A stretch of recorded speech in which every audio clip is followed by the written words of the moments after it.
আসসালামু আলাইকুম। দেখেন আমাদের যে ফতুয়াবাজ হুজুর আব্বাসী হুজুর তো সাংবাদিকের প্রশ্নে কইছে যে যদি এক বছর আমি নির্বাচন করতাম আমার দ্বারা ওয়ান টুর ব্যাপার আছিল কয় নির্বাচন করলে ফার্স্ট তো করতামে কয় একটা মন্ত্রণালয় পাইতো মানে হে ফার্স্ট করলে ধর্ম মন্ত্রণালয় নিল। তো আমি তার চ্যালেঞ্জ করে বলতে চাই হুজুরের কাছে যদি বিএনপির পক্ষে হইয়া যদি সে নির্বাচন করলে ফার্স্ট করার সম্ভাবনা আছে, আর যদি এককভাবে নির্বাচন করলে এই আব্বাসী হুজুর জীবনে ফাঁস করবো, জামানত হারাইব। আমাদের যে চরমনাফিরের 143 গ্রেড যে রুম হয়েছে জামানত হারাইছে 2 জায়গায়, ঠিক আব্বাসী হুজুরেরও এই অবস্থা হইব নির্বাচন করলে জামানত হারাইব।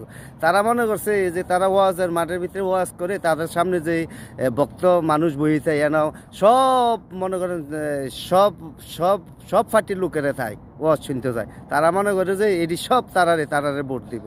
হ্যাঁ, সরমনেতে এমন মনে করছিল 143 গ্রেড পরে জামানো তারাই বই উঠেছে। ঠিক আছে, আব্বাসী হুজুরের এই অবস্থা। তার হুজুরের ভিতরে অহংকার বেশি। ঠিক আছে, হ্যাঁ, ওয়ান টুর ব্যাপার তুরি মারলে আমার কোনো ব্যবহার আছে না এই বছর নির্বাচন করলে কয়েকটা মন্ত্রণালয় আমি হইলাম।